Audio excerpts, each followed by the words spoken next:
Aysun Öz'le Baş Başa'ya hoş geldiniz. Bugün konuğum sevgili Furkan Andıç ve Furkan İzmir'de bu yaz çok güzel bir film çekti. 39 Derecede derecede aşk. aşk. Bu Evet. sefer doğru söyledim.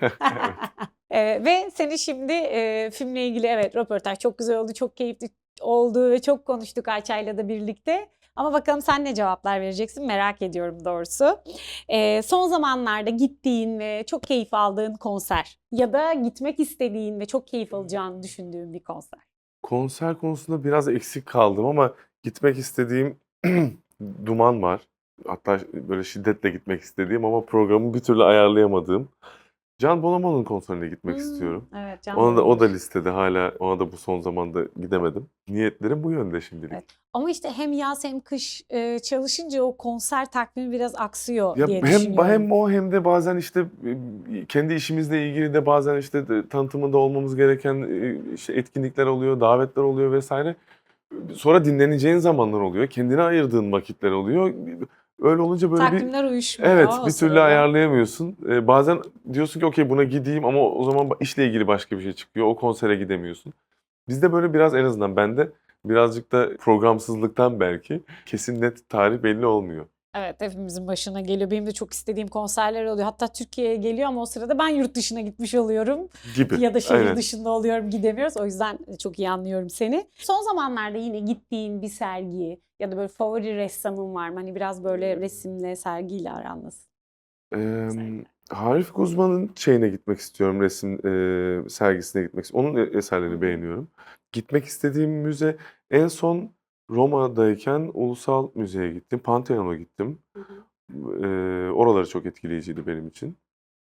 Böyle şimdi aklıma gelenler. Evet ve, antik kent sorayım sana. Bir de özellikle de, hani, İzmir'de de çekim yaptığınız tam böyle antik kentlerin, çok olduğu bir bölge, Ege bölgesinde. Nereye adım attığınız yerde bir antik kent çıkıyor neredeyse. O kadar zengin. Yazın, ben araba yolculuğunu çok severim. Hı hı. Eee, Yazın güneye doğru araba sürerim ve bir yerden sonra İzmir'e gelirken ve oradan sonra da Antalya'ya doğru daha da Evet, sıklaşır.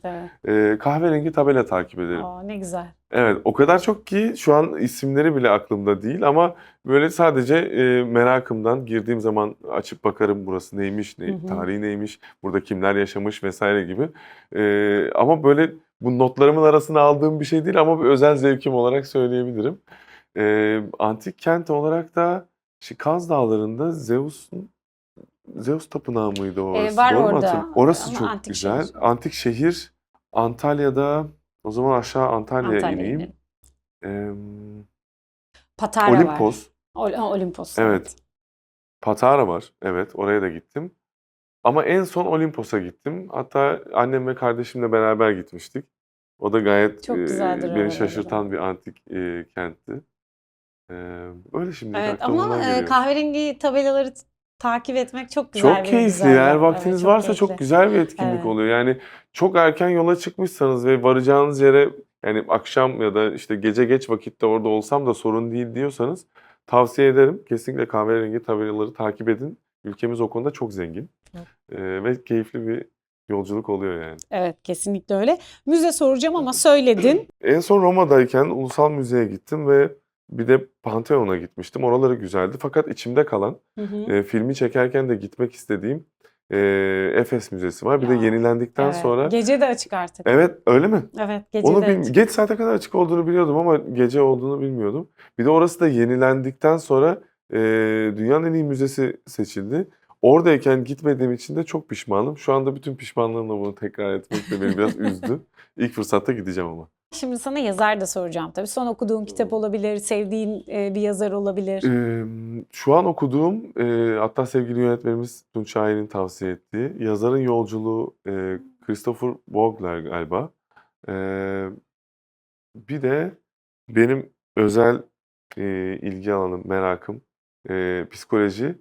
Onda da o kitap şöyle, böyle 2 senede bir, ne bileyim, senede bir süre tekrar açıp açıp okunması Hı hı, gerektiğini hı hı. düşündüğüm bir kitap. Engin Geçtan'dan, İnsan Olmak. İnsan olmak. Evet. Ha, güzel, enteresan bir tercih doğrusu. Tavsiye ederim bu arada. Evet. O kitaplar çok hoş oluyor. Yani çok seviyorum. Böyle, hani, ya, tabii çoğu kitap aynı şekilde o senin, kendi gelişimin ve o günkü atıyorum Furkan olarak hissettiğin şeyler ve senin aldığın bilgiler, sana çarpan şeyler doğrultusunda bir şey ifade ediyor. 5 yıl, 10 yıl sonra başka bir şey ama bu bahsettiğim İnsan Olmak kitabı daha farklı bir yerden prosesi yakinen takip etmen açısından bana faydası dokunuyor diyebilirim. Ve oyunculuğu da güçlendiren bir taraftır ama. Yani O aslında notalara zaten dokunmak. işimizin birazcık değil çok büyük bir kısmı zaten psikolojiyle ve insanla ilgili. O yüzden neyi neden yaptığımız, neyden etkilendiğimiz bizim için bir karakteri tanımaya çalışırkenki yolculuğumuzda bence olmazsa olmazlarımızın arasında geliyor. O yüzden bu yolculuğa da katkısı olduğu için seviyorum yani. Çok teşekkür ederiz bu önerilerin Rica için. ederim, ne demek.